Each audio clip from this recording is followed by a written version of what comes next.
Shalom Jemaat Tuhan, pada kesempatan ini dalam PIK kita akan membahas tentang bolehkah jenazah umat Tuhan dikremasi.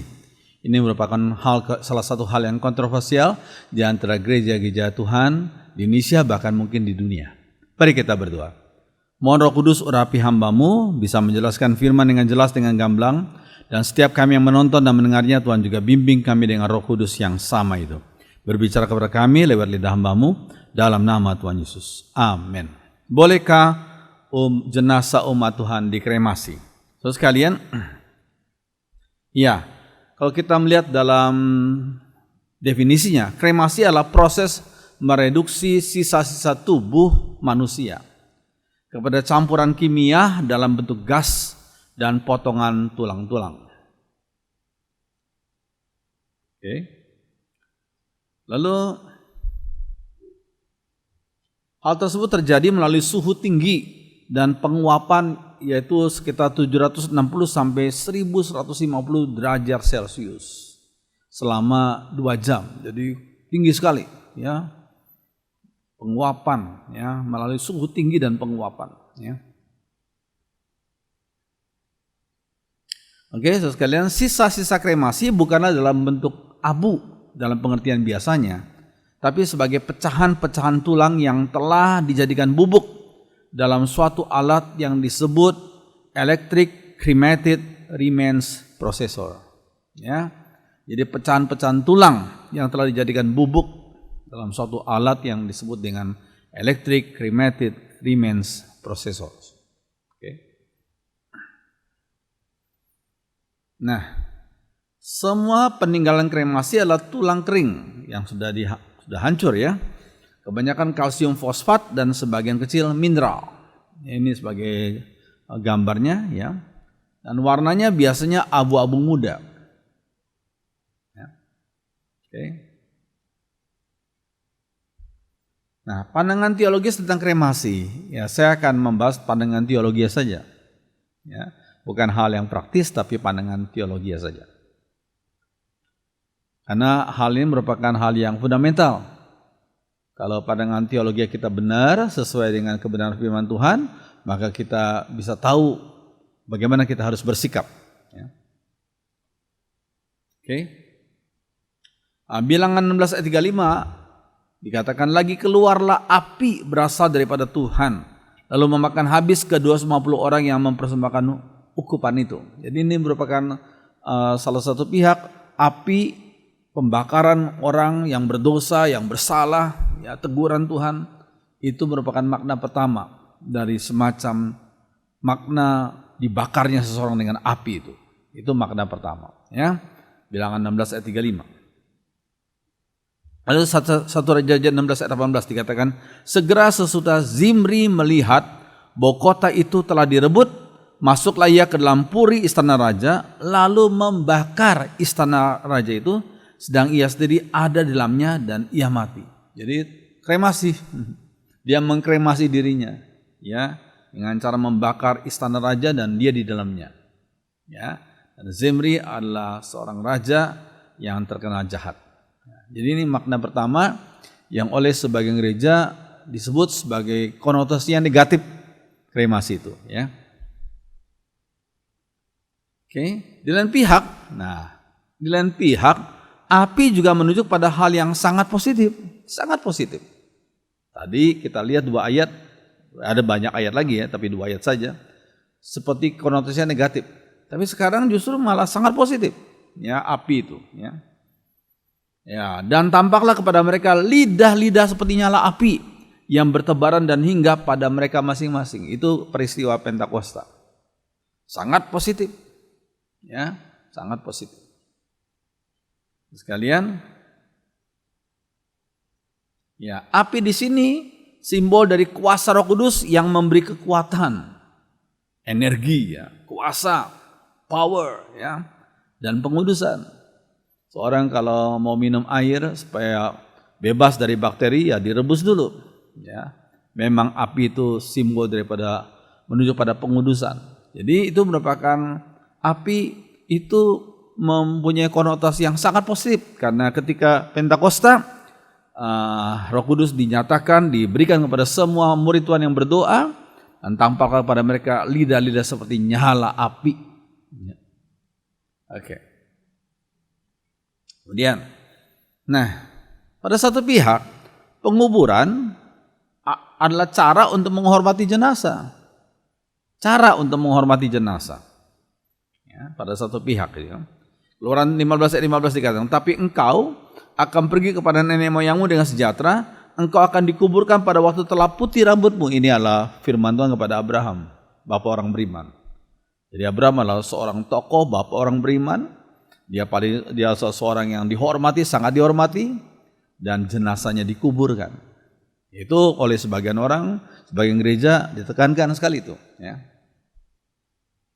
Ya, di lain pihak, pembakaran adalah sebagai hukuman. Tadi penguburan sebagai penghormatan, pembakaran sebagai hukuman. Ya, kita lihat ayatnya. Imamat 20:14. Bila seorang laki-laki mengambil seorang perempuan dan ibunya, itu suatu perbuatan mesum. Ia dan kedua perempuan itu harus dibakar. Jadi hukuman. Jadi sebagian gereja sangat memperhatikan hal ini. Ya, pembakaran merupakan semacam simbol hukuman. Jangan lupa, neraka adalah dikatakan lautan api dalam kitab Wahyu, ya. Lautan api. Itu merupakan hukuman, ya. Oke. Namun beberapa penguburan berkaitan dengan orang-orang yang tidak terhormat. Tadi Abraham dikuburkan, tapi sekarang ini justru orang-orang yang tidak terhormat dikuburkan. Ya, Bilangan 11 ayat 34. Sebab itu dinamailah tempat itu Kibrot Ta'awa, karena di sanalah dikuburkan orang-orang yang bernafsu rakus. Orang-orang bernafsu rakus dikuburkan. Di Rasul 5 ayat 5-6. Ketika mendengar perkataan itu, rebahlah Ananias dan putuslah nyawanya. Maka sangatlah ketakutan semua orang yang mendengar hal itu. Lalu datanglah beberapa orang muda, mereka mengapani mayat itu, mengusungnya keluar dan pergi menguburnya. Ananias yang baru saja coba-coba berusaha berbohong, mendustai Petrus, hamba Tuhan. Dan ketika dia tidak mengaku bahwa dia memang berdusta, maka rebahlah Ananias. Kemudian disusul dengan Safira juga. Tidak lama kemudian datanglah Safira dan dikuburkan juga. Jadi sekali lagi, penguburan bukan hanya berkaitan dengan orang-orang terhormat, tapi orang-orang yang tidak terhormat. Ya, itu Alkitab juga mengatakan demikian. Ya. Ada juga kremasi ditujukan bagi orang yang dihormati. Siapa itu yang dihormati? Sekalian, tetapi penduduk Yabes di Gilead mendengar apa yang telah dilakukan orang Filistin kepada Saul, pada Raja Saul, lalu orang-orang paling berani berangkat dari situ dan berjalan sepanjang malam ke Bet-Sin. Mereka menurunkan jenazah Saul dan jenazah putra-putranya dari tembok kota itu, lalu membawanya ke Yabes dan membakarnya. Lalu apakah orang Yabes Gilead ini tidak menghormati Saul? Oh, mereka sangat menghormati Saul. Kalau sudah lihat, ya, jasad Saul kepada penduduk Yabes Gilead. Jadi mereka menunjukkan rasa hormatnya, mengambil jenazah Saul kemudian dibakar. Jadi sekali lagi dalam konteks ini, kremasi ditujukan bagi orang yang dihormati.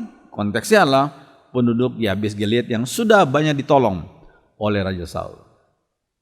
Ya, itu kita perlu pahami. Itu Alkitab juga mengatakan demikian. Ya. Nah, kalau kita lihat Kejadian 39 dan Khotbah 12 ayat 7, nah kita harus lihat dalam bahasa aslinya tentunya. Ya. Terus kalian, kita lihat misalnya Kejadian 3:19. Dengan berpeluh engkau akan mencari kebakananmu sampai engkau kembali lagi menjadi tanah, karena dari situlah engkau diambil, sebab engkau debu. Dalam bahasa Ibrani adalah apar, artinya das, debu. Debu. Ya. Karena engkau debu. Dan engkau akan kembali menjadi debu, apar lagi. Das.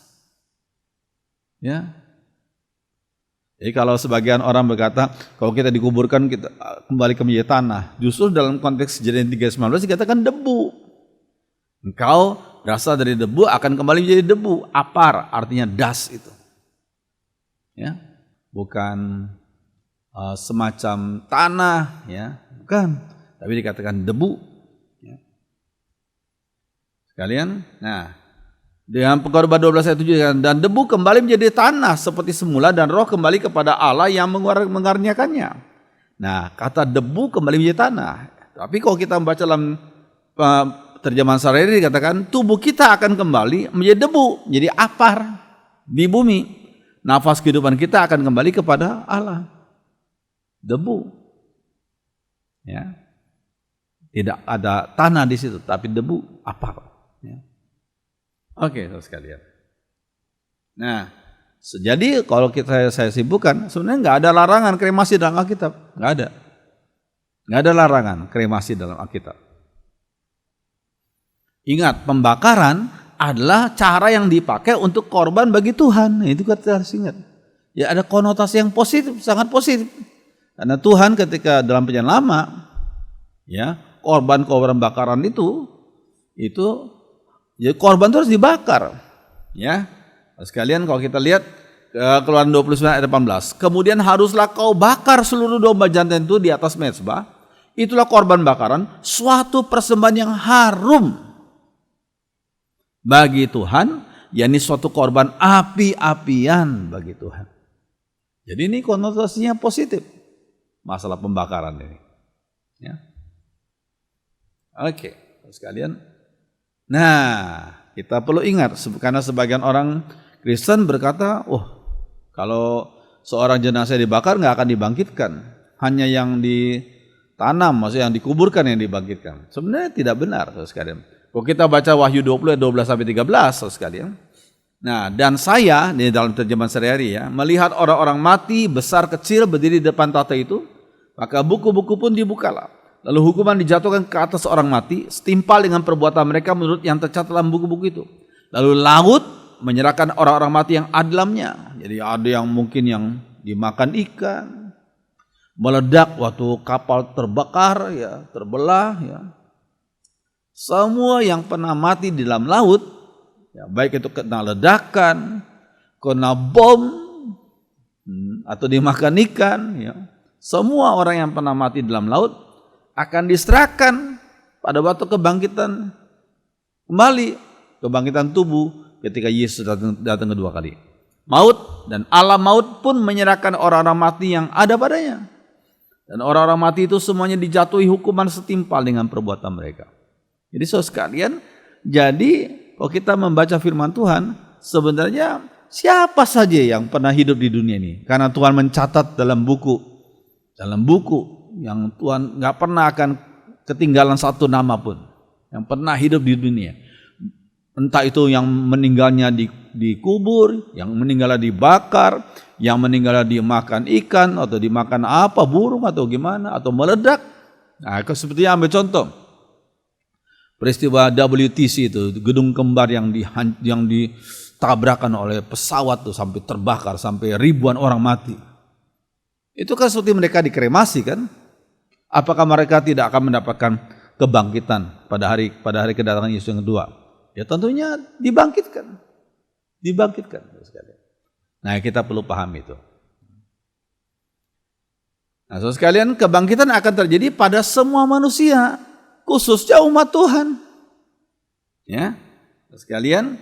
Nah, 1 Korintus 15 ayat 22 dan 23. Karena sama seperti semua orang mati dalam persekutuan dengan Adam, demikian pula semua orang akan dihidupkan kembali dalam persekutuan dengan Kristus. Semua orang, baik yang meninggalnya dikubur, yang atau meninggal dikremasi, atau yang meninggalnya kena ledakan bom, atau kena bom atom, atau kena dimakan ikan, dimakan apa segala macam, buaya mungkin, ya, atau dimakan hiu mungkin. Semua umat Tuhan yang pernah hidup di dunia akan dihidupkan kembali pada hari kiamat. Ya. Tapi orang-orang menurut urutannya, Kristus sebagai buah sulung, sesudah itu mereka menjadi miliknya pada waktu kedatangannya. Jadi mereka, kita semua umat Tuhan yang pernah hidup pokoknya, yang namanya sudah tercatat dalam buku kehidupan. Semua kita, nggak peduli kita meninggalnya dengan cara apa, akan dibangkitkan Tuhan pada hari kiamat. Ini suatu hal yang luar biasa, ya. Penghiburan yang luar biasa. Oke, kesimpulan, nah ini, secara teologis tidak ada larangan untuk kremasi secara teologis. Sekali lagi saya ulangi, secara teologis tidak ada larangan untuk kremasi. Kecuali hal-hal yang sifatnya, ambil contoh permintaan dari pribadi yang bersangkutan yang akan dipanggil Tuhan. Mereka berkata, tolong aku jangan dibakar, aku dikuburkan saja. Itu masalahnya lain lagi. Atau mungkin keberatan dari pihak keluarga yang mereka berkata, kasihan melihat orang tua jenazahnya kok dibakar. Kasihan, kami nggak rela orang tua kami dibakar, dikremasi. Kami ingin mereka dikubur. Ya terserah. Itu kan bukan alasan teologis ya. Itu alasan praktis, alasan pribadi, itu lain lagi. Ya. Tetapi kalau bicara soal secara teologis, tidak ada larangan untuk kremasi. Ini kita perlu pahami, ya. Oke, sekalian. Nah, sedikit tambahan lagi. Nah, ini sedikit tambahan tentang pengetahuan umum, ya. Peraturan liturgi Gereja Roma Katolik sekarang ini mengharuskan kremasi dilaksanakan setelah misa penguburan. Itu menurut Gereja Roma Katolik, ya. Kremasi dilaksanakan setelah misa penguburan. Jenazah tetap dihadirkan dalam misa yang menyembuhkan pribadi orang itu untuk menerima berkat dan menjadi subjek yang menerima doa-doa. Jadi karena Gereja Katolik masih mendoakan orang yang sudah meninggal, ya. Oke. Nah, ketika misa telah selesai, tubuh dapat dikremasi dan ibadah yang kedua dilakukan di krematorium ketika sisa jasad yang dikremasi akan dikuburkan. Ya, dikremasi kemudian dikuburkan. Ya. Sisa jasadnya saja. Ya, oke. Tulang belulang yang sudah hancur itu, ya. Oke. Nah, kemudian muncul sikap mengeras dalam Gereja Roma Katolik yang melawan kremasi. Ya. Peraturan dibuat melawan kremasi, namun sikap tersebut melunak kembali pada tahun 1960-an. Ini kita ingat akan sejarah, ya. Gereja Roma Katolik masih secara resmi memilih penguburan tradisional. Tapi kremasi diizinkan sejauh tidak menolak kepercayaan akan kebangkitan tubuh. Ya, kita yang percaya Tuhan ya gak boleh menolak kebangkitan tubuh. Ini merupakan satu pengharapan yang kekal bagi umat Tuhan. Ya. Kita semua akan diberikan tubuh yang baru, tubuh yang sempurna yang tidak akan binasa, tubuh kebangkitan. Ya, yang kualitasnya seperti tubuh kebangkitan Yesus. Yang gak terbatas oleh ruang dan waktu, yang tidak bersandar pada makan atau tidak makan. Yesus pada waktu sudah dibangkitkan, tubuh jasmaninya bisa makan, bisa juga tidak makan. Lihat Yohanes 21, dia bisa makan bersama dengan murid-muridnya. Ya, tapi bisa juga tidak makan, karena tidak bergantung pada makanan. Dia bisa masuk tiba-tiba di dalam rumah yang semua terkunci. Ya, sehingga memang tubuh jasmani tidak dibatasi oleh ruang dan waktu lagi. Ya. Kita semua akan, yang umat Tuhan yang sudah dipanggil Tuhan, kita akan diberikan kebangkitan baru dan diberikan kebangkitan tubuh dan diberikan tubuh jasmani, tubuh yang baru, tubuh kebangkitan. Ya, puji Tuhan. Oke, saudara sekalian. Nah, gereja-gereja Protestan menerima kremasi lebih dahulu dari Gereja Roma Katolik. Tempat krematorium yang pertama di negara-negara Protestan dibangun pada tahun 1870-an. Yaitu tempat krematorium pertama dibangun oleh gereja-gereja Protestan di negara-negara Protestan pada tahun 1870-an. Nah, tahun 1908 gereja Westminster Abbey, ini gereja Anglikan, ya, mengharuskan jenazah yang dikremasi dikuburkan di kawasan terbatas dari Abbey. Ya, Westminster Abbey itu. Jadi mereka mempraktikkan kremasi juga, ya. Oke. Penaburan abu jenazah tidaklah dibenarkan kecuali tempat yang sudah disediakan, sudah diatur, ya. Oke. Sekali lagi, sebagian umat Tuhan yang melakukan kremasi dilakukan ini bukan berdasarkan kepercayaan agama lain dari manusia itu mikrokosmos. Setelah dibakar, dibuang debunya ke laut supaya menyatu dengan makrokosmos. ya makrokosmos itu. Tidak demikian, ya kepercayaan kita tidak demikian. Kita hanya melihat tubuh jasmani yang kita punya sekarang ini adalah fana sementara, bisa tua, bisa sakit, bisa mati, ya sehingga ya sudah. Memang kalau tubuhnya meninggal, tubuhnya binasa, tapi rohnya bersama dengan Tuhan.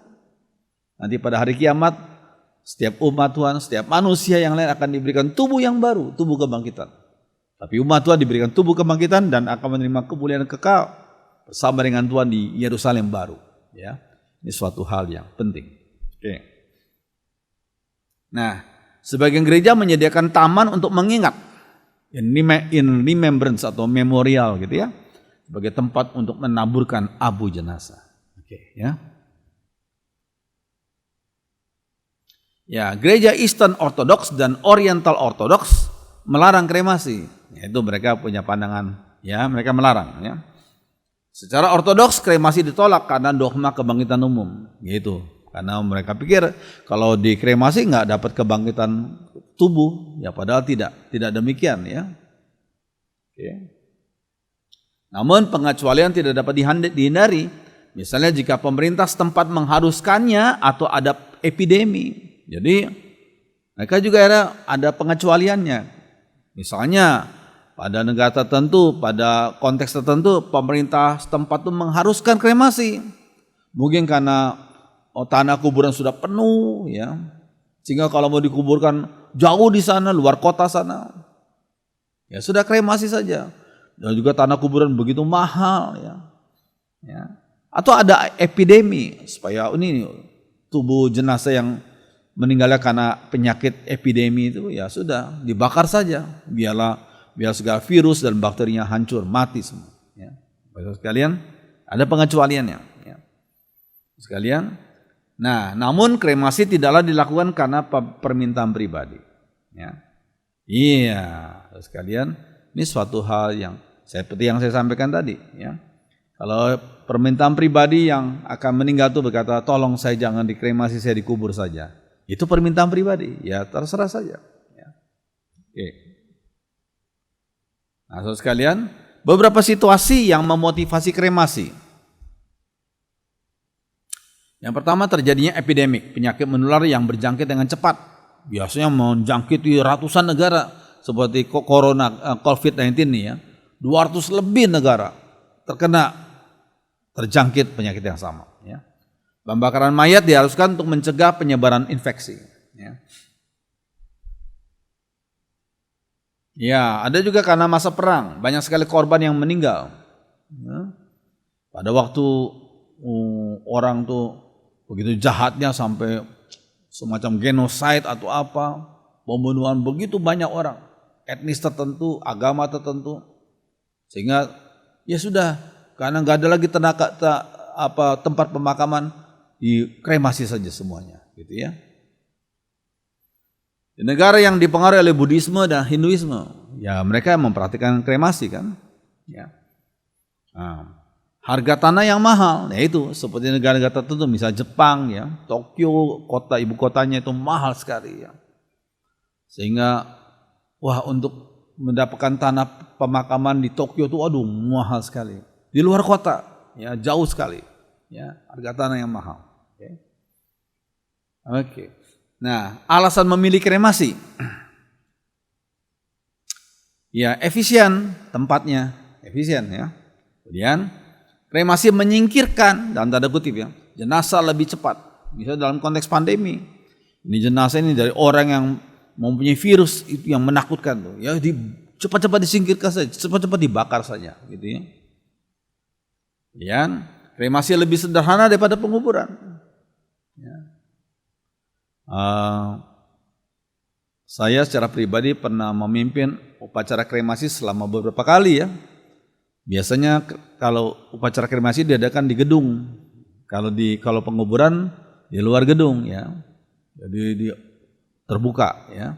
Tapi kalau kremasi malah di gedung, justru orang-orang bisa duduk di situ, ada atapnya ya, sehingga mereka bisa memuji Tuhan, bisa dengar firman Tuhan dengan baik ya. Gitu ya. Oke.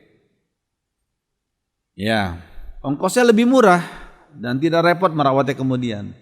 Kalau penguburan, waktu cari tanahnya nggak murah, ya. Udah gitu harus terus dipelihara. Minimum setahun sekali, setahun 2 kali dirawat, diperhatikan, dikunjungi gitu ya. Nah, terus ya abu dari jasad yang dikremasi dapat ditebarkan atau dikubur. Ya ini ada yang ditebarkan, ada yang dikubur. Ya. Itu abu dari jasad, gitu ya. Ya, kremasi dapat menjadi upacara pengganti penguburan atau setelah penguburan. Ya, iya. Kalau nggak mau dikuburkan ya dikremasi. Atau setelah penguburan kalau orang Hindu tuh dikuburkan dulu, kemudian digali lagi, kemudian dikremasi. Itu kepercayaan mereka. Ya, dari mikrokosmos dijadikan satu dengan makrokosmos. Itu pemahamannya orang Hindu. Ya.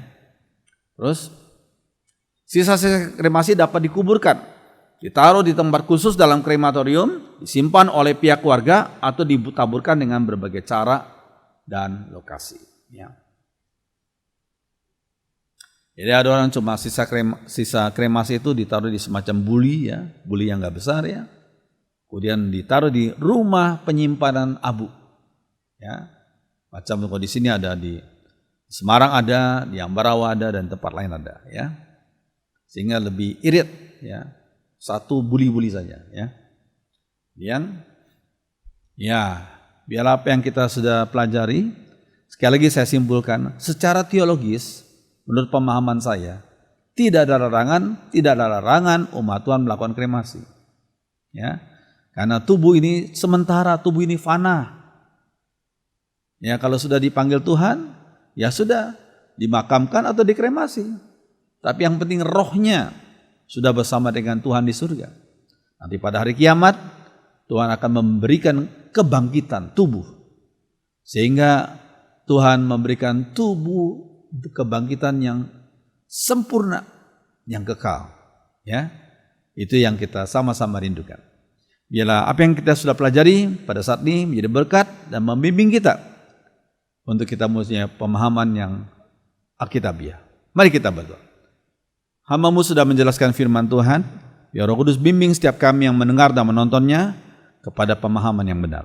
Terima kasih Tuhan, dengarkan doa kami dalam nama Tuhan Yesus. Amin.